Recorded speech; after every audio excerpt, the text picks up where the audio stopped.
And it's just a huge honor for me today to be sitting in my home with Ancy Verdier, DMD, periodontist, all the way from Central Massachusetts. Thank you so much for coming by the house today. Dr. Ancy Verdier is the founder of Worcester Periodontics, a periodontal dental practice located in Worcester, Massachusetts, where he practices periodontology and implant dentistry. He earned his BA in psychology from Tufts University, where he served as student body president, was winner of the coveted Wendell Phillips Award, sole student speaker at graduation. Following his graduation, Dr. Verdier completed the post-baccalaureate program at Harvard University, then matriculated at Tufts University School of Dental Medicine. After receiving his Doctor of Dental Medicine, Dr. Verdier completed a prestigious 3-year residency program in periodontology at Tufts University School of Dental Medicine, after which he was awarded Diplomate status by the American Academy of Periodontology. He also was featured in the magazine Incisal Edge, Top 40 Dentists Under 40. Congratulations on that. Thank you. In October 2017, Dr. Verdier will be inducted as a fellow in the International Congress of Dentists in Atlanta. He is a former teacher at NYU School of Dentistry, which, by the way, is the biggest dental school in the United States. In fact, 7% of all the dentists in America graduated from NYU. No, I don't think anybody else has 5% of the dentists. So the 7% are NYU grads. And Lincoln Hospital GPR program and Interfaith Hospital GPR program. He's a frequent speaker at national dental meetings and oral health seminars. Currently, Dr. Verdier is the director of the Seattle Study Club of Central New England. We just podcasted the founder of that is Michael Cohen. Yeah. And we just podcast his son in Dallas, Texas. Love that kid. He serves on Tufts University Dental School Alumni Association, Eastern Dental Insurance Association Agency, and a trustee of Evidence, a dance company. He is also a regular contributor to Tufts Practice-Based Research Network. I have to tell you, the only dentist I've ever met in my life who had a last name of Verdier when we were in Paris, France. Yeah. So you must be French. With French origin. My parents are from Haiti originally. So I was born here in the States, but... There's a few French islands on there. Yeah, there's a couple. St. Martin is down there. There's Guadeloupe, but really nice, beautiful countries. Yeah. But unfortunately, not a lot of, access to care. Well, what's the island where the airplane runway is right over the beach? I think it's St. Martin. That's the French island, right? Yeah, that's French island. Yeah, they have the Dutch side and the French side. And my gosh, that was I don't think Ryan, do you remember that when we took you there, that French island? Yeah, you lay there on the beach, and these 747s, you think you're gonna die. Yeah. You think it's gonna land right on you, and it goes right over you. It's so cool. But I look at the 9 specialties, and I got out 30 years ago in '87. I'd say of all the specialties, Perio has gone through more changes than pediatric dentistry, endodontics, oral surgery. I mean, that profession's really changed in the last 30 years. What's got you passionate? Do you agree or disagree? Yeah, I totally agree. So let me tell you my story. I graduated in 2006 from my peri residency, went to school in Massachusetts, left there, went back to New York. I thought I'd never come back to Massachusetts, right? I was working at like 7 different practices at one point. I was doing perio, working, like most of the residents when you come out. And then I went out on my own and I started practice from scratch. And then I did that for about 9 years. Then I said to myself, I looked at myself, I got married, had a daughter, and I was out in the Hamptons. I was out in the Hamptons in New York City. Like, you always talk about podcasts, like, where do you start your practice? I went right in the middle of the hardest stuff, right? Where all the rich folks left, right? The highest zip code, the highest in terms of income, that's where I started my practice. And then after a while, I started thinking about, what do I really want? What's going to make me passionate, right? And I said, I can either grow this practice more or do something different. And I saw where dentistry was going. It was a little bit different. I got together with one of my buddies. We were in Costa Rica for a friend's bachelor party. And we were talking, and he's like, why don't you come to Massachusetts? I said, no, I left that place. I'm not coming back. So we joined forces. He's a prosthodontist. I'm a periodontist. And between us, we have about 6 practices with us. So what do you mean 6 practices? You guys now have 6 practices? Yeah, 6 practices. Holy moly! Yeah. So in Central Massachusetts. In Central Mass, right? Some are roll-ins, right? He's a partner with me in the perio practice, but he has his own practice, prosto. But then we have all the general dentists that are there. But I get outside referrals, and I also get referrals from the dentists that work in our group. So think of it as like a DMO, right? But a DMO with a different. And what does different way. DMO stand for? Dental Management Organization. And then there's also, which is really the same with DSO, same Dental thing, right? Services Organization. So you talked about that. You've had Rick Workman talking here. You had Stephen Thorne, I think, or from Pacific. And you have some really big companies that are really starting to merge these mom and pop, like smaller practices, right? And so for me, I always like to work in a group.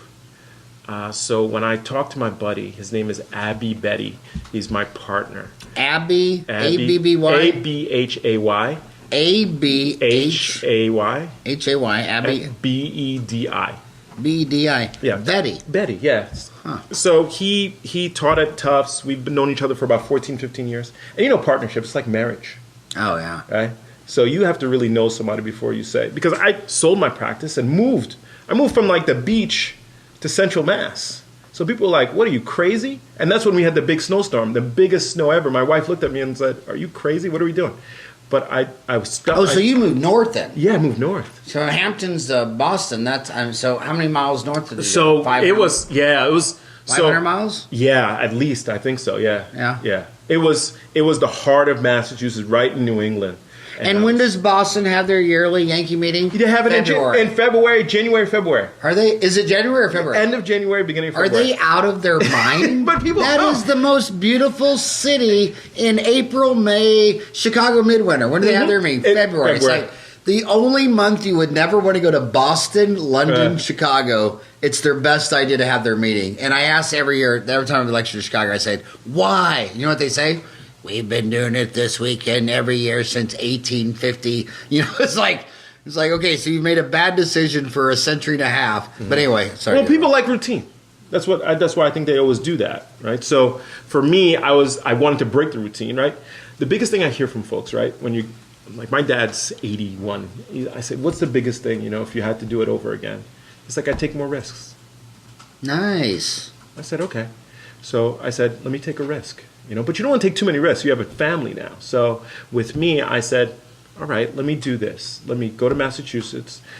My partner and I talked about a vision about teaching people how to do comprehensive care dentistry, but also appealing to the emotional side of our patients. You talk about customer So how service. old's your daughter? My daughter is 5 years old. Is that why you're a trustee of evidence, a dance company?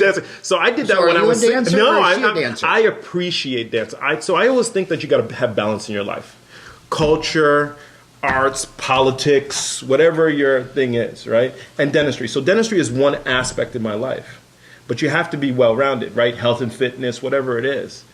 And that was part of it that I saw this dance company. It's an African-American dance company. And it was, I became enamored with it. And I said, Where are they based out of? In Brooklyn, New York. Well, they have the most amazing fit bodies you've ever seen. Oh, yeah. You go to... The one thing when you go to Broadway or you see a ballet or whatever, I mean, it's got to be the most amazing exercise. When I look at the boys when they're talking about working out, I'd say, well, look at the sport and look at the body. I mean, do you want to look like Arnold Schwarzenegger winning a deal? And they thought that was too much and gross. Wrestlers, weightlifters. But I always thought, it would either be the most amazing body would be the people in the 100-meter Olympics or in dance. So that's got to be the best exercise. Yeah, they take care of their bodies, right? Yeah. They really do. And their bodies are their tools, right? Same thing with dentists, right? We still have to take care of ourselves. Yeah. So. And for dentistry, I think the number one sport is yoga. When I look at all the old guys like me, their necks are jacked, their lower backs. How many dentists that are 50, 60 that had their vertebrae fused at both ends? And then I can name, on Dental Town alone, just hundreds of dentists who got into hot Bikram yoga and unwounded all that crap. It makes a big difference. If you want to practice for as long as, and live a healthy life, right? It's all about living well, right, for a long period of time. So, yeah, for me, it was lifestyle had to make sense. Schooling had to make sense. New England offered a lot of that for me. And then vision had to make sense. If you're not passionate about what you do every day when you walk into work, why are you going to work? Right? If you can't talk to your patients in a way that's engaging, why are you doing what you're doing? Well, this is Dentistry Uncensored. Let's get right to the brutal stuff. When I got out 30 years ago, I mean, these young millennials don't realize that when I was in dental school, the people that were the early placers of implants, ramus frames, they were called butchers. They were called quacks. I mean, my dental school faculty would openly trash talk the oral surgeon in our school, placing these implants. Back in the 80s, some of these guys... the first time a sub or a ramus frame failed, the local state board would take their license away, and all of periodontics was flap surgery, quadrant surgeries, all these heroic surgeries, furcation involvement. Then over the next decade or two, it got to be, well, forget all that stuff. Now the implants, you've gone from being a quack to that standard of care. And how do you treat a furcation involvement? You extract it and place an implant. Now, 30 years later, it looks like the pendulum's coming back when you start seeing that at 60 months, 20% of implants have peri-implantitis. So these millennials, she's 25, she's driving to work, and she's getting mixed signals. The oral surgeon says, pull that and do an implant. The periodontist saying, well, I think we should do a flap surgery. There's so many one-liners and memes. You know, I'd treat that with titanium. How is she supposed to know at 25 years old, when would you try to save a natural tooth, and when would you say that it's not worth the return on investment, extract it and treat it with titanium and forceps? So I think the most important thing, right? Everybody falls into categories, right? And you have to look at the patient, right? At the end of the day, it's really the patient that makes a big difference. Are you looking at someone who's 25 years of age, or are you looking at someone who's 67 years of age, right? And you have to, so what we teach our dentists, right? And this is why I brought you this book, is that, right?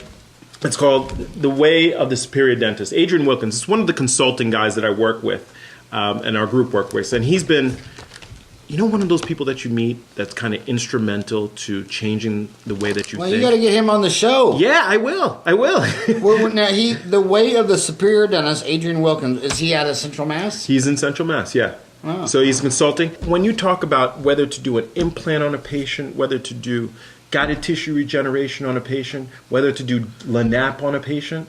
These are all the different modalities that we have available for our patients nowadays. But you have to sit down. I think when you sit down and you talk to the patients at the front end, right? Not just say, okay, you have a furcation involvement, here's your treatment plan, boom, it's going to cost $5,000 to do that. It's like somebody coming to your house and looking at your roof and saying, hey, Howard, you got a big hole in your roof. You're going to have to replace the whole roof. It's going to cost you $5,000 or $10,000. Until you can explain, until you can understand where the patient's coming from, what they want to do long term. Is this a patient who wants to keep their tooth? Maybe they had a trauma back in the day where they didn't like teeth to be extracted. So they don't want any kind of extraction. So they'll do anything to try to keep that tooth. When you can give them the different modalities that we have, and there's a lot of different things that work with different patients. This is a patient who smokes a pack a day. This is a patient who bruxes. You know, all these different things you have to take into consideration before you make the treatment. The treatment is the last thing that happens. Understanding the patient from the beginning is where you should spend most of the time. Then you're not feeling like you're grabbing the patient and saying, hey, listen, you got to do this treatment, you got to do this treatment. That's where people lose their patience and they run. That's the problem. Are you doing LANAP? Yeah. You are doing. I want you to talk about LANAP because I got to give you a big shout out to one of my periodontists that I refer to in town. Alan Honigman. Honigman, yes, Alan. And you know Alan. Yeah, I know. And I have to tell you, this is 2017. He started doing LANAP, I mean, what, 20 years? When did that come out? 20 years ago? 20 years ago, Alan taught me. And every single periodontist in the valley behind Alan's back saying, that's crazy, that doesn't work. And now, 20 years later, every periodontist within 10 miles of my office is using LANAP. So big shout out to Alan Honigman for holding his ground. And, you know, in dentistry, when you climb up to pull the farthest, dogs bark at things they don't understand. That's right. So everybody was barking at him, and now he turns out. And then we did another one. Alan was $3.99, and we did another one on $2.75 with Terry Sundquist. Same thing, talking about LANAP. She's a hygienist. In fact, she came on the show before Alan Honigman did. Actually, she got Alan to come on the show. But so talk about LANAP and why did it go from very controversial to where now? So I didn't learn LANAP in my Perio program. Right, so at Tufts. We didn't learn it. We heard about it, but we didn't know enough about it. Because think about it, it's a $100,000 machine. Right. When you come out of practice, Are you dropping for a Surac, a Lanap, and all these different machines that you're going to buy? So the evidence had to be there for me to actually. So do Lanap something. right now is $100,000, or is it more? About $100,000 for the machine, about 80 to 100,000 for the machine. Yeah, and then there's that's a chunk training. of change. Yeah, it is. It is. But I think that for certain patients, it works really well. Again, think of it. So I play golf. I think of it as another. I have different. I have my putter. I have my my irons. I have my woods. For each situation, you're going to pull out a different club. It's the same thing with dentistry and perio. For Lanap, if the patient is not a grinder, or the patient doesn't smoke a pack a day, has vertical defects, is not horizontal, I think you can do a lot of great things. Peri-implantitis works really well. Or patients, so I bought a practice that's been there for about 30 years. I bought an existing practice when I went to Worcester, Massachusetts. So I went from working in different practices, starting my practice from scratch, to buying an existing practice.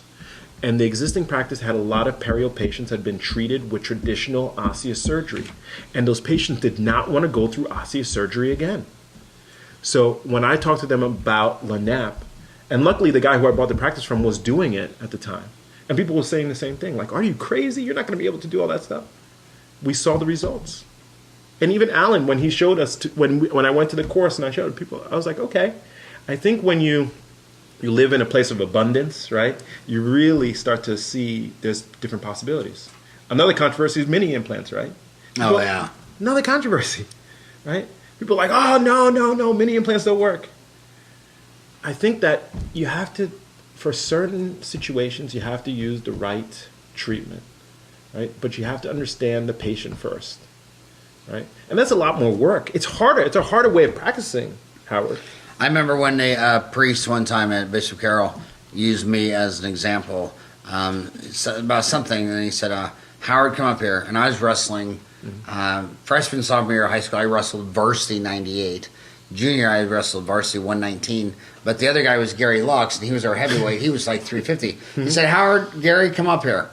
And there's little me, 98, and here's Gary Lux, 350. And he says, look at the variance of size. And when people start talking about mini implants, there's little old ladies that are 5 foot tall. There's big boys that are 7 foot tall. So you have to find the right implant for the right patient. And sometimes a mini implant is almost too big on some people that are so small. But you said you're a golfer, so I got to tell you my two stupid golf jokes. Can't golf out here. It's a little lion would never drive drunk, but a tiger would. Get it, Tiger Woods? Tiger Woods. When you're playing golf and it starts out in a lightning storm, you always switch to a 1-iron. Why? Why? Because not even God could hit a 1-iron. Got it. My 2 bad golf jokes. So you like Lanap. Here's another problem we have. Help her out. She's 25. Yeah. She's got a job as associate. Grandpa comes in. He's got peri-implantitis. He doesn't feel any pain. He can go to eat corn on the cob through a chain link fence. He loves his implant. He loves his teeth. It's got peri-implantitis. I totally believe at 2017 that I don't even think America has a protocol for peri-implantitis of when does this need to be extracted? Would you treat it with laser? Would you flap it? What talk about the 20% of implants with peri-implantitis? So now, because at 60 months. Well, a lot of people are placing implants, right? So it before, remember we talked about this earlier. Oral surgeons were the only ones that were placing them, and they only let oral surgeons place it. Now it became the periodontist, and now the general dentist, and now endodontist. So as you start to see more people placing it, and they have so many different systems out there, right? We know that implants work, right? So now what's on top of that? Is there cement that's causing this? The bugs that cause people to lose their teeth in the first place, those don't go away when you place titanium there.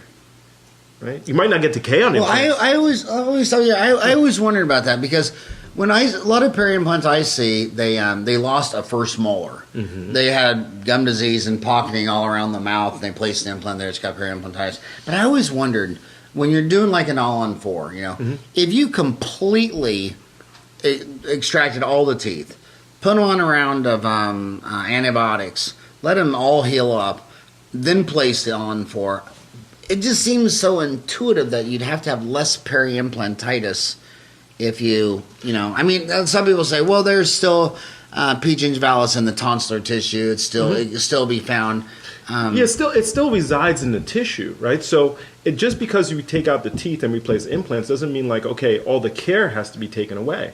The patient still needs to come back for routine maintenance, right? And if you lose one implant, right, the joke is all on 4, none on 3, right? So Carl Misch talks about over-engineering cases, right? It makes sense because what happens is that now we're taking into account, now we're seeing a lot more people who grind in Bruch's, right? So in the presence of inflammation and the bacteria that causes bone loss around teeth or implants, if you don't take into account occlusion, then you're going to get failures. So the person who takes a course and says, okay, great, I'm going to place one single tooth implant over here, but you're not looking at the whole mouth, that's comprehensive care, right? Look at the person as a whole. See what kind of habits that patient has. If you put all on 4 and the patient smokes a pack a day, is there more likelihood for success or are you going to have failure? Right? Those are the statistics that are still out there. So I would tell you that peri-implantitis is treatable. Right? There's different ways to do it depending on so I'll give you an example. Remember back in the day, everything used to be screw retained. Then we went to cement retained. Now we're going back to screw retained because we found that some of the cement that people were putting in there were getting underneath. Right? I did this with butter too. Went from butter to margarine, and now we're back to butter. Things work, right? You can see implants that people have had in their mouth, the external hex implants have been in their mouth for 30, 40 years. Right? There's a reason why those things were lasting. Why is it? So that's where we have to start looking at the patient as a whole and saying, okay, what's going on with this patient that's causing this implant to fail? Maybe you had a bad implant. Maybe when you were placing that implant and you're overheating the bone, that's what caused that to happen too. Listen, if I told you that no implants failed from the ones I placed, I'd be lying to you. I'm not on wood. Luckily, I haven't had that as many. And when it does, I try to figure out what happened. So you, being a periodontist, you're getting referred every implant system from A to Z. Yeah. Do you? And she's trying to decide. She wants to buy one.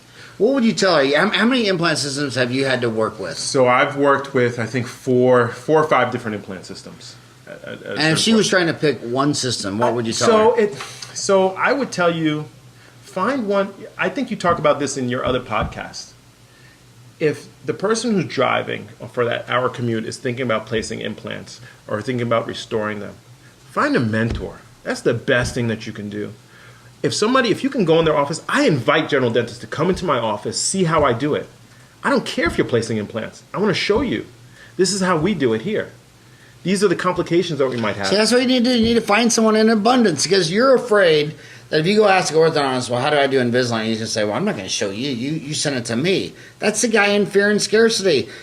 Be glad you met him so you can cross him off your list. Yeah. Then go to the other orthodontist. Find one who thinks in hope, growth, and abundance. Because I'll tell you one thing in ortho. Every dentist I know at my age who got into ortho realized that they don't want to see a patient every month for 2 years. Yeah. So they got out of it. But the one orthodontist that helped him now gets all of his referrals. I don't know anybody who ever learned how to place an implant from the periodontist up the street that didn't, to this day, still refer out 80% of their implants to that guy up the street. Yeah. They might take a single unit, but 80% of the time, they don't want to do the case. They want to restore the case. It's my business partner. He's a prosthodontist. He places implants. He does bone grafting. It doesn't matter. We talk about cases all the time. That's good. I want to do the complicated cases with them. Even that dentist that we refer into our group, right?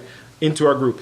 And they're having a complicated case. I'll sit down with the general dentist, maybe a young dentist, and saying, listen, my partner's a prosthodontist. Let's sit down and do the case together. He'll hold your hand. See, this is the problem. When you go to cases, like I love coming out here to Spear, it's great, but who's going to hold your hand when you go back home? Who's going to be there when you tell Spear when you go to that class? Coyce has been on my show. Peter Dawson's been on my show. Carl Misch has been on my show. He's right up the street. Samir Puri's been on the show. Yes. MTS Manji. Tell Frank he's the only guy from that building. Flem has been on the show. Tell him I'm waiting for. Waiting for him, huh? Tell him I'll drive up there. Or he'll drive down there. But so shout out to Spear. Why are you down here going to Spear? So I believe there's not one way of doing something. right? You can go to Dawson, you can go to LVI, you can go to Coyce, you can go to Spear. I don't think Had everyone on the show. Yep. Bill Dickerson. You can. LVI. There's so many different places out there for people to get information. Why am I going to just stay with one philosophy? I don't believe that. I think that the more things that you can learn, and the more things I can bring back to Central Mass, to my group. So if I learn something, a pearl that I can bring back, or if I see someone speak, not everybody can come out to Scottsdale. I'm blessed that I have the time that I can come out here and do that stuff. But I believe in education. Did you bring your wife and daughter? I bring my wife and daughter. And you're staying at the Fairmount? I stay at the Fairmount. So they're sitting at the swimming pool They're while sitting you're on Dentistry Uncensored? I'm lucky. Life could not be fair. My wife comes from a family of dentists. So I married Really? in. I married up. Right? Is she a dentist too? No, she's not. She's a nurse. But her family's... My father-in-law is an endodontist. Wow. In Central Mass? Or where at? He lives in southern Arizona right now. He's retired. Yeah. Really? Where in Arizona? Like right by the border there, further south, southern. Yuma? Yeah, Yuma. Yeah, right around there. I think so. Wow. Near VA hospital, I think he's right around there. But he's retired. He's retired. Yeah. And then her aunt is a general dentist. Her uncle is another endodontist in Long Island. So it was. Wow, I think it was so easy. cool. I think it was easy meeting them. They Yeah. were happy. I think they weren't too sad when a periodontist came into the life. Right on. So it worked out really well. So she's very supportive of the things that I do, and it's a team, right? If you don't. Well, endodontists are getting into implants because I love insurance data because dentists just all humans have that condition. They just believe things because they want to believe it. Mm-hmm. You see it in politics, you see it in religion. They just believe stuff because they just want to believe it, even though the data says it's just not true. And the insurance says that if you do 1 million molar root canals, and general dentist says them, in just 60 months, 10% have been extracted. Mm-hmm. And if you're an endodontist, 5% have been extracted. And from everybody I'm talking to, the endodontist saying that 5%, that tooth was probably fractured when they did it. And for the general dentist, which says twice the failure rate, they're doing a root canal and they're not doing the final restoration. The whole thing gets reinfected. If they can't afford the root canal and the crown, then they should just extract the tooth and spend the money elsewhere. But to do a root canal and calve it and turn them loose, the patient shows back up 2 years later, 3 years later, it's all rotted out. But these endodontists are now, when that's fractured, they're extracting the tooth and placing an implant. So I'll tell you, I have an endodontist in my practice. He comes in twice a week. He's great. I learned so much from him. When you can work side by side with another specialist and we can look at things together, and I look inside that microscope, and you're right. Why is it that endodontists have better success rates? Because they take the time. He sees 4 patients and he's taking the time to really clean out those canals and really get it filled nicely. And his results are really good. And he has a microscope. In his microscope. And what magnification is he using on that microscope? I'm not sure the magnification. He has a Zeiss one, so it's really, a German one. Yeah. It's a German one. Most of them are telling me they're using 8. Yeah. And that is the lowest hanging fruit on how to be better. Take your human eye to loops and see 2, 3, 4 times better. Use magnification, digital impression. When you take that impression with digital, you see your prep 40 times bigger. Anytime a human can magnify what they see, they're just higher quality. Well, so when you came out of school, I'm not saying that you're old, but when you came out of school, I'm old. I own it. Magnification was, now you have hygienists using magnification, right? Digital impression wasn't there at the time, right? So there's so many things that have changed in dentistry, and it's still changing. Right? But it doesn't mean you have to, if you don't know the nuts and bolts, if you don't know the bread and butter of dentistry, so if you're a young dentist, right, and you're looking to say, okay, I want to jump into something bigger, and I want to get a CEREC machine, if you don't understand the basics, then I don't think it's worth it to start to jump into those kind of things. Like, if you're doing endo, and you're buying a $60,000, $70,000 Zeiss microscope, wow, that's a big investment for a practice. It's not so easy to do, right? So I think you do it and you do it well. And most I talk to students at Tufts all the time. Every year we have this student alumni relations thing, and the biggest thing they say, I see the hands go up. So what questions should I ask? When I'm applying for a job position, I say, listen, I had one guy who said, I can take any dentist, right, and teach them things, but the communication piece is the hardest part. If you can't sit sit with someone like you're like having coffee like this, then to your patient, then you're never going to get case acceptance. You're never going to do the root canal. You're never going to do the implant because they're not going to trust you. It's like brand identification, like Mayo Clinic. You go to Mayo Clinic and you know you're at the best, right? So when you take your time to really understand your patient and then really do it the right way and explain to them why you're using magnification, they'll appreciate you. So no matter if the dental insurance changes, it's brand verification. They say, okay, no, I'm sticking with Dr. Verdier, or I'm sticking with Dr. Farran because you know what? He treated me well. He really listened to me. And I know he was using really the best materials around. You know, the Mayo Clinic's right by Spear. I know, I saw it when I was driving. I was like, wow. I'll tell you, that's what the one thing I don't understand in dentistry. So we have 35 corporate chains that have 50 or more locations, and they've all gone after the cheaper coupon, take your insurance, extended hours, whatever. But no one's really gone after, I mean, the Mayo Clinic, the Scripps in San Diego, the Houston Clinic and the Cleveland Clinic, the Sloan Kettering in New York. These high-end places where they build the brand that that this office was started to do the best dentistry possible. And so many have taken the strategy of I want to be, which is fine, to be the Southwest Airlines, the IKEA, the Walmart, the Costco. But I want to say one thing about that Zeiss microscope. Yeah. I can say for a fact you don't even know what a pair of binoculars are until you buy the Zeiss binoculars. I mean, so many times you've been at a sporting event, someone's got a pair of binoculars, and you look at it, it's a little bigger, it's fun. Oh my God, you get the Zeiss, and they'll get mad if I say this, but if you're going to buy a Zeiss microscope, you should negotiate. I'll do it if you throw in a pair of Zeiss binoculars. I bought a pair for one of my friends, a dentist in Albuquerque, Craig Steichen. You remember that? Yeah, and he's an outdoorsy guy, and I knew he would love them, and I bought him a pair and sent it to him, and he says, that was like 20 years ago, he still says it's the greatest gift anyone's ever given. I mean, those Zeiss microscopes, you could be at a rock concert with the worst seats in the house, and you look at that thing, you think you're standing on the stage.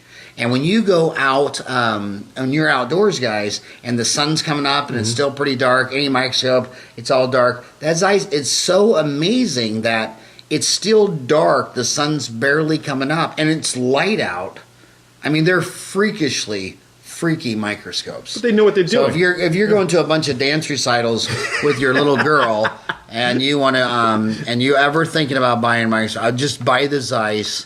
You'll never use another microscope. Luckily, she's 5, so I can get her close. So she's happy. But those endodontists tell me that they just do it routinely right before they obturate. They'll pull down the Zeiss microscope.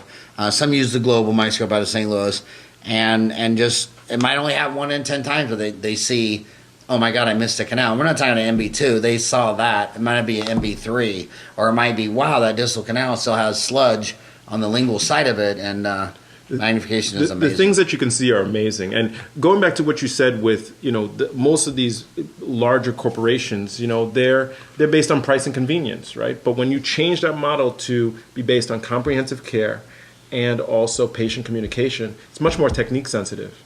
And I would tell you it's a lot harder to replicate because the other one is scalable, right? You can make that, and that can work well. So I think there's 2 ways of operating as a young dentist. You can go to work, you can do your drill and fill, and you'll make good money.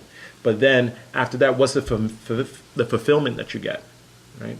It's a way of living that you have to start to think about, is saying, okay, do I just tell the patient every time they come in that they have a decay over here, decay over here, decay over there? And then when do I really tell them everything that's going on? When I go to my physician, I want to tell me everything. Tell me I got a heart problem, tell me I got a cholesterol problem, tell me I got all this stuff. Then we can fix it together. At least we have a plan, right? So, you can have all the tools possible, but if you can't do all that stuff. So you taught at NYU, largest dental school in the world in Manhattan, with the most dentists of any city, and you went to school in Tufts. What would you say to a young kid who's going to NYU and going to Tufts? Do you really think NYU is incredibly expensive? Tufts is incredibly expensive. Do you really think you can walk out of NYU and set up in Manhattan? Do you really think you can come out of Tufts and set up in Boston? Or because a lot of D2s and D3s and D4s are listening to this show, and they're coming out with a lot of debt. Or would you say, look, dude, Tufts is in Boston, NYU is in Manhattan. Get out of those towns. Can you make it in those towns, or do you need to get out into central Mass like you are? Well, it's difficult. Would you consider yours kind of rural? Yeah, so I'm 45 minutes out, about 45 minutes to 50 minutes out from Boston.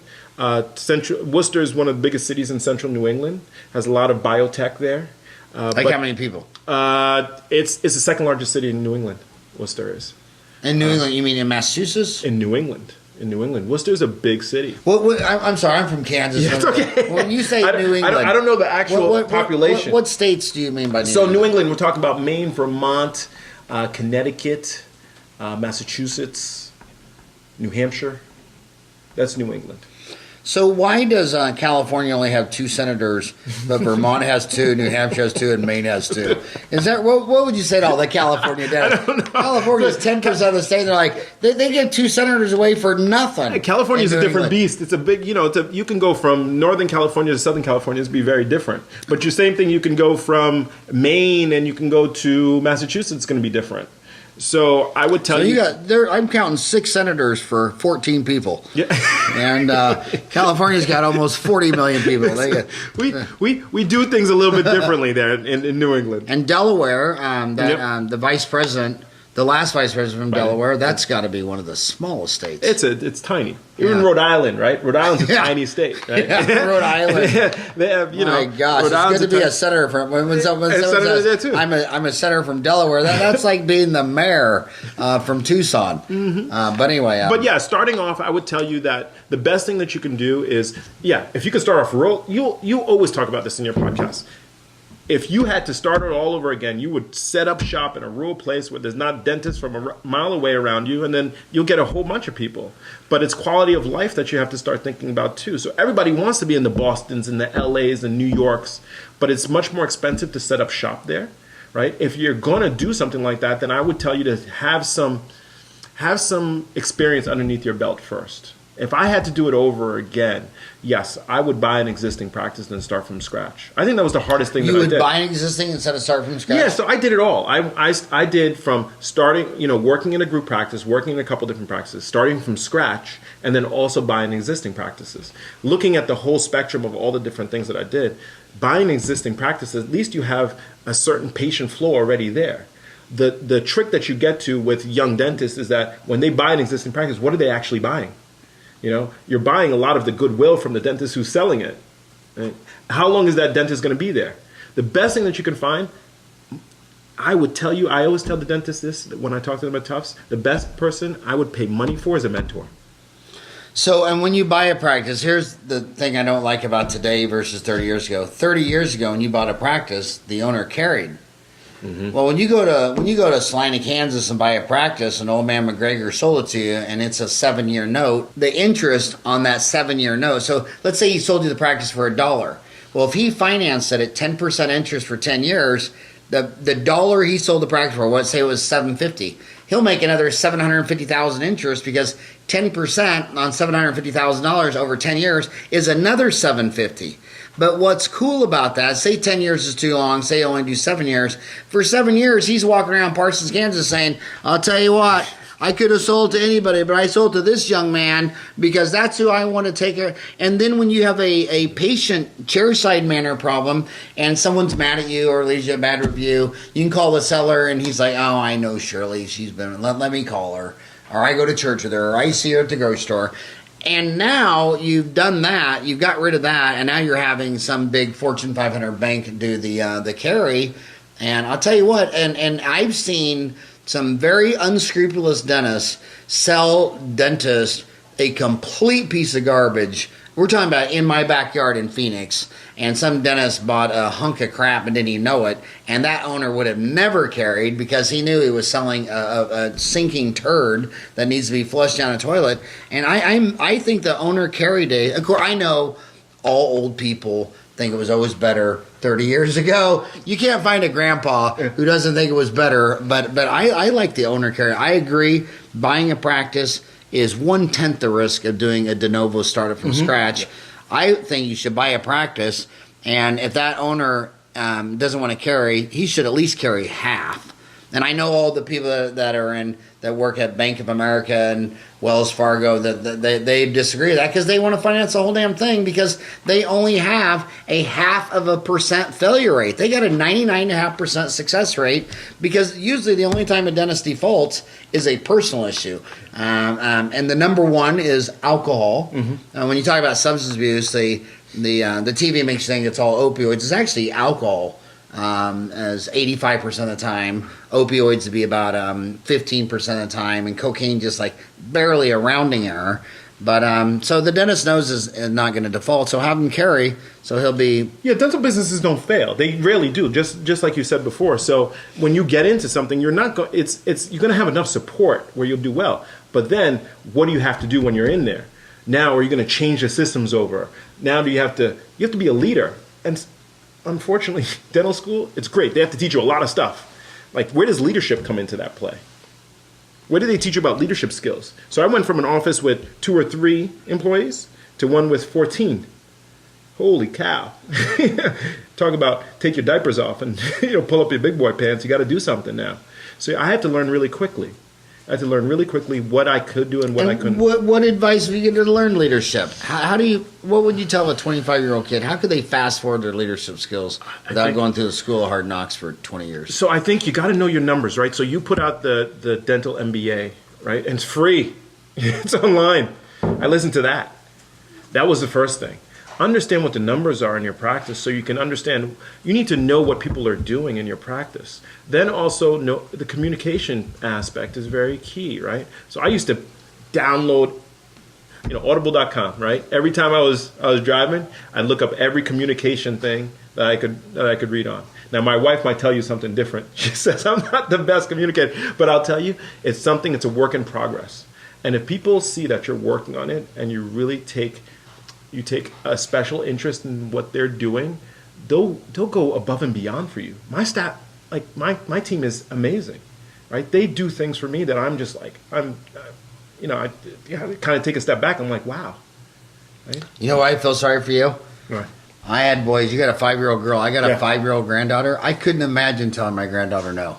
I could. She would have to be. If she was mine, she'd have to be the most spoiled, rotten woman that ever lived. It was pretty easy to tell 4 boys no. And my boy was telling me the other day, he's going, Dad, you were in a strict house. You know what I mean? And I was sitting there thinking, my God, that's because I had 4 boys. Grandparents have it great. That's what my grandparents, I'm telling you, they send the kids back afterwards, So I got to make sure that all the great things that I've had, I want to give the same thing to my daughter. So what's her name? Hazel. Hazel. Yeah. So is she already the most spoiled, rotten little princess on earth? We've been to Disney plenty of times. And I got to thank you. You moved the townie meeting from Vegas to Orlando now. Thank you. Yeah.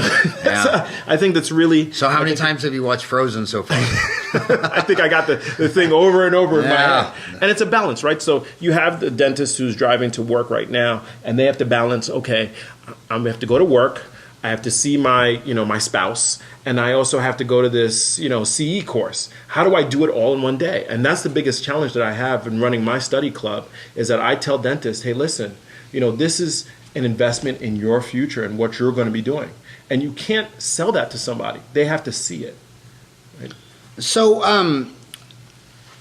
some more controversies. I like 2 of the controversies. I got you. Some people they work in as an associate, and it's just protocol that any pocket over 5 millimeters is going to put a chip in there, Rustin, some minocycline, something, because there's an insurance code for it. But some dentists are wondering, okay, I get it that you want to put in there because it's an insurance code, but if there wasn't an insurance code, do you recommend these chips? What are some of the names of the chips? So Arrestin, Perio chip, and what's the difference between Arrestin and Perio chip? So Arrestin is minocycline. Minocycline. Right.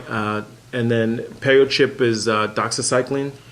And there are, if you go to Dental Town and you do a search for those words, there's a lot of corporate chains where they recommend you put a chip in every pocket. What are your thoughts on that? Again, you have to look at the risk assessment of each person.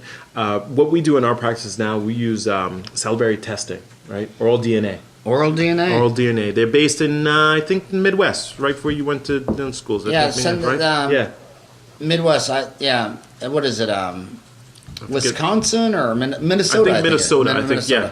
So oral DNA, and they're great. You know, you take the patient's salivary, and then they give you a whole printout of what kind of bacteria the patient has in their mouth: P. gingivalis, AA, T4 thicentis, all the pathological bacteria that are going to cause periodontal disease. And from there, you can assess whether this patient is going to get the proper treatment by using an antimicrobial and also scaling root planing. So I was lucky. I went to school up at Tufts, and right there they did a lot of the groundwork testing on those antimicrobials, right, through Forsyth. And they published a lot of articles that said, hey, listen, you know, we found that giving this patient a combination of amoxicillin and metronidazole with scaling root planing, you can get the same results with the Reston and Perio chip. So I don't know in every case that you need to do it. I think in certain places, I think it's appropriate, but not for every case. Not for every case. And this is, for me, as a periodontist talking and looking at the literature, something has to be evidence-based, right? So we see over 3 or 4 months, that works really well. And then what happens after 3 or 4 months? The pocket comes back. And that's why I'm still old school. I still believe that in these corporate dental chains, I still believe they should all have to be owned by a dentist. Because these kids, I mean, I feel sorry for them. They work at some place, and some office manager who's not a hygienist, not a dentist, you know, is back there telling these kids, you know, we like to see 35% of our new patients have perio. I mean, could you go to a physician and say, I'd like to see 35% of your new patients have gonorrhea? Mm-hmm. I mean, don't you only treat gonorrhea if they have gonorrhea? I mean, how do I have a quota that 1/3 of my patients have heart disease? I mean, it doesn't make any sense. There's so many patients that are out there. I'm not scared about the patients who come to see me. I'm worried about the patients who I don't see. The patients who are walking around there with uncontrolled diabetes, you know, hypertension. Those are the patients that I get worried about, right? And at the end of the day, again, it goes back to the communication piece and saying, hey, listen, what can we do to educate our patients a little bit better about what's going on in their mouth? Because it's their mouth at the end of the day, right? They have to own it. Right? And if they don't own it, then how you ever going to get them committed to doing any kind of treatment with you? And another thing about implants and peri-implantitis, mm-hmm. I mean, obviously, if it was a say an all-on-4, or if you could snap out the removable, you could clean it, it'd be so much better. But the patient doesn't want to snap it; they want fixed. Mm-hmm. Do you think dentists should be really trying to sell implant retained removable as opposed to implant retained fixed? Or do you think that I see so many people with implant retained fixed that they don't even have a water pick, and they don't have a water pick or a water flosser because they just never got it. They come in, there's all kinds of crap underneath it. Do you think if everybody had implant retained removable mm-hmm. as opposed to implant retained fixed, there'd be less implant failure, less peri-implantitis? Yeah, I think so. Cleansability is a big deal, right? So I think anybody who gets any of those fixed restorations should automatically get a water pick or a flosser, right? Because when you say a flosser, what? Yeah, there's a water. I think it's called the H2O flosser. It's the same thing. H2O flosser. Do you like that better than the water pick? I think it's a little less than the water pick, but it's the same. They have the water pick. They both do the same thing. I like the ones that you can take in the shower. People love doing that because I believe seriously that, you know, people are, you know, the old joke about divorce. Why did you divorce your spouse? Because she left the cap off the deal. When you have something on your bathroom sink and you make a mess, mm-hmm. people don't like messes. Mm-hmm. And maybe it doesn't bother you, but then your spouse, you know, puts it under the can or throws it away. But you know where it's okay to make a mess is in the shower. And my favorite one is just the old the shower floss. Mm-hmm. Have you seen that one? I've seen that. It comes right down. You just unscrew the shower, put it on there, and my God, I mean, that if I had an implant retained fix, I mean, that is just perfect. You don't have to add water, do anything. But you still got to get them back, right? Because some of those parts, the O-rings and all that stuff, become worn over time. So they still got to come to your dental office to get checkup and all that stuff. So we tell our patients, hey, listen, if you come and you make your appointments and you come for your maintenance appointments, if something happens to that implant, we'll replace it for you. But if I don't see you for 5 or 6 years, then yeah, of course, then now there's an added, it's like you buy a new car. I'm never going to change the oil, never going to do any maintenance on it. Are you kidding? Like, why would you do that and not take care of your health, right? So something that you can take on and off, yes, it's easily cleansable, but also the maintenance part has to be incorporated into anything that the patient Now has. I want to ask you the most controversial thing, which I can't believe it's controversial, but it is. You go into dental offices. I mean, if you went into the 10 offices across the street from my house to the interstate, every single one of them sees grandma every 3 months for Perio for the last 10 years. They've never seen her husband. Now, if you saw her every 3 months for chlamydia, you'd eventually say, I think grandpa might be carrying chlamydia. You get grandpa in. How can you treat someone every 3 months for Perio and not see their lover who they're trading saliva with? The research I see, a standard kiss transfers 80 million microorganisms, bacteria, fungi, and parasites. Human saliva has parasites. How can you kiss grandpa and share utensils in kitchen and, oh, taste this, honey, try this, eating on each other's food? I mean, so the bottom line is we know below the belt STDs are communicable. Is periodontal disease communicable? Absolutely. So that's why salivary tests are great. Absolutely. I Absolutely. And on Dental Town, half the townies think I'm full of it. No, absolutely, right? Take the salivary test. Test the spouse. I love doing case presentations with both the husband and the wife there, and they're looking at each other and they're like, do you need to see me too, Dr. Verdier? I said, hell yeah, I do. Yeah. What do you think you're kissing when you guys are spitting back and forth with each other, sharing everything? Yeah. Or bring a baby into the world. Yeah, a baby who's going to be born without any of these pathogens, and then mom and dad have these pathogens, and then they're going to have grandma come in and babysit it. Grandma hadn't been to dentist in 5 years and got 9mm pockets, kissing baby on the mouth. We have to start thinking of the herd diseases. Like if you talk to a vet, you tell him the species of the dog, and he'll tell you all their diseases. And there's herd diseases. And these babies are being raised in a herd, and you got to, when that lady's pregnant, who's going to be sharing utensils with this newborn baby? Who's going to be kissing this baby? Who's this baby living with? Because she's going to pick up the whole herd disease. We know so much more. Remember, I think when you said Perio has changed so much in the last 30 years, we know so much more than what we knew 30 or 40 years ago. We didn't even know the species of bacteria that was causing the problems. Now we're seeing that it's connected to C-reactive protein, inflammation, beating the heart attack gene by, I think you had Donine on here, right? Bale and Donine, right? So, that's a big thing. People are starting to understand, like, okay, this person's very healthy and all of a sudden they get a heart attack. Why? Did anybody ever check their mouth? See what was going on? So who is a candidate for oral DNA? So I would tell you I usually do it on patients that have some kind of refractory periodontitis. Let's say we try the traditional scale and root planing on this patient and it didn't work. Right? If it's a simple, this patient doesn't come in, doesn't brush their teeth, doesn't floss, you spend a little bit more time on the oral hygiene instructions.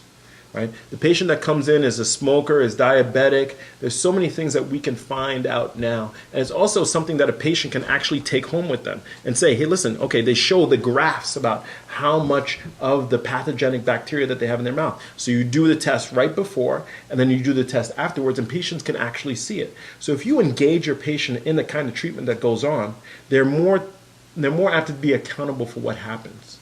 Right? If they just think, oh, they just did, like I asked so many patients, oh, so what happened at the general dentist when you went there? Oh, they cleaned my teeth. What did they do? Did they scale your teeth? Did they do a nap on you? What happened? Many patients don't even understand that. They just know, oh, I'm going to get a cleaning. That's all they care about is the cleaning part. But what happened during that prophy that we talk about? And it's not a cleaning. I'm not a cleaning person. It's prophylaxis. Let's start talking with the right being a periodontist, so most of my homies listening right now are a general dentist. Mm-hmm. When you're a periodontist, how much more a significant part of your practice is people with diabetes or smokers or what? I get so many. I think that, so we get a lot of patients, diabetics, patients are smokers. Less smoking now because, it's not so chic to do it as it was about 20 years ago. So when I was 10 years old, I can't remember any house on my block that you didn't go inside and there were ashtrays on every table. Well, now it's e-cigarettes and marijuana, right? Yeah. What do we know about that? What do we know? And it's legal in Massachusetts. right? So I don't know what Marijuana is legal? Yeah. Like Colorado? Yep. Really? Yep. Was that just the last election? Last election. Huh. Yeah.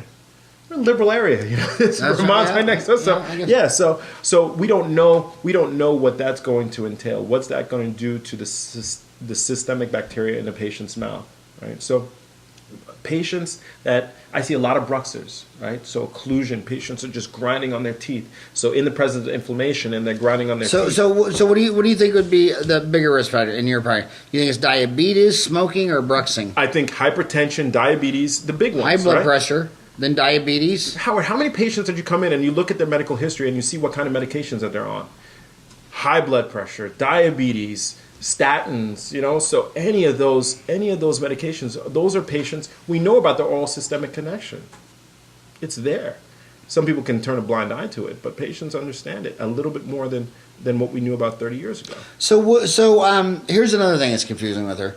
She's trying to treatment plan this case, and she just got out of dental school, and they say, well, these are the contraindications of placing an implant: high blood pressure, diabetes, statins, a smoker. Then she gets in the real world, and usually the people that need implants aren't the vegan yoga instructor who owns a dance studio. Usually it's old grandpa who's 50 pounds overweight, doesn't go to the doctor, he smokes, he chews tobacco, he's got a pipe. I mean, so it's kind of weird. I mean, most everybody who needs these implants does every single thing wrong. So where do you draw? I remember with Carl Miss, the only feud I ever saw him have with his brother Craig was Craig won't put an implant in if you're a smoker, and Carl would. Where do you draw the line? So I would. I think that. So there's a lot of studies that came out of Europe, and you go to Europe, and people were smoking all over the place, and those implants can still work, but in certain areas, right, the maintenance was part of what those studies. So they placed the implant, and every 3 months these patients are coming back for prophylaxis and scaling. Right? That's why the results were so much better. If I place an implant on a patient and they disappear and I don't see them again, of course it's going to fail, right? Because the bacteria is what's causing the bone loss around their teeth and around the implants. So until we can control the bacteria that are in there, plus the inflammation. So yes, I would love to get someone who's healthy, 18-year-old, 20-year-old with no systemic problems, but I don't get those kind of patients. I get the ones with a very thin ridge, that are smoking a pack a day, and those are the ones that you say, okay, now I want some teeth. I say, wow, okay, what are we going to do here? What options do we have? So either you have to cut back on your smoking, we have to get a little bit better, and when they can understand that, if they make a commitment to having, depends what they want. If they want to be able to chew their food, they'll make some sacrifices. You'd be surprised. Yeah, I notice. I've heard over the years a dozen patients say, well, when I got my boob job or my tummy tuck or my facelift, I had to. He wouldn't do it unless I stopped smoking for 2 weeks before. And I'll say to him, I said, well, did you go, oh yeah, because I really wanted the tummy tuck. I really wanted that. So yeah, I stopped for 2 weeks, and I couldn't smoke for 2 weeks after, and I did it as prescribed. And then I would say some of them, they actually stopped smoking for that surgery, and that was their catalyst to quit smoking, period. So it was amazing. I saw a paper from the Centers for Disease Control where it said just asking your patient to stop smoking was one of the most significant things. You come from a place of authority when his wife's saying, Harold, quit smoking. You're just my nagging wife. But when the doctor said, buddy, come on, you need to knock that. You need to stop smoking. I can't even do this surgery on a smoker. So just coming from a place of authority and telling your patient, look, you've been getting away with murder for a long time, buddy, but this you need to stop. I can tell by your gums what your heart would look like. So I would tell you on top of that, patient engagement, right? So it's not enough them respecting you as a doctor, because yes, that's nice, but I'm dealing with Gen X, Gen Y, millennials who's saying, well, why do I need to change my lifestyle? What do I need to do that's different? If I get the guy who, in their 60s or 70s, it's enough having the DMD behind my name, and then they'll say, okay, yes, I'll listen to you, doc. People want more They want more research to say, okay, why do I need to change what I'm doing? And that's where the patient engagement comes in. Harvard Business Review just had something, and they talked about how a patient that you can make an emotional connection with and you can engage is 2 times more likely to go ahead and do treatment with you and to follow through than someone that you just have a casual transactional relationship with. And it's a skill that goes everywhere in your life, whether it's to your spouse, your children, your staff. Your patients are actually the least most important part of that skill. You'd think you'd want that skill mostly with your children, mostly with your family, mostly with your team members. Last question. I can't believe it. We've already got over an hour. You know what smoking tobacco has done to gums.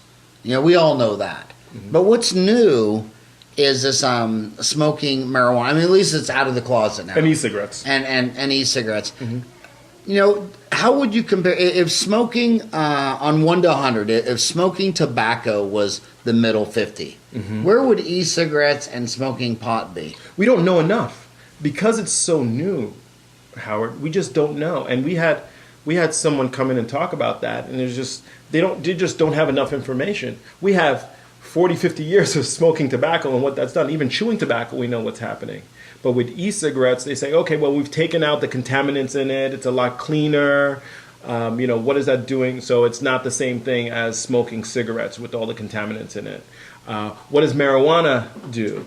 We don't know enough, right? We don't know enough. Because if I try this new medical marijuana, I want to know if I should start with an edible or should I start with a smokable? We don't know about those either. I'll tell you the one thing that's weird about e-cigarettes is when you see them, I mean, if you see someone out on the corner smoking a cigarette, there's a little smoke coming out. Yeah. You see someone with an e-cigarette, it's like a flipping, I mean, it's like the size of, their smoke's like the size of a basketball. I'm more worried about that thing exploding in your face than you smoking the e-cigarettes.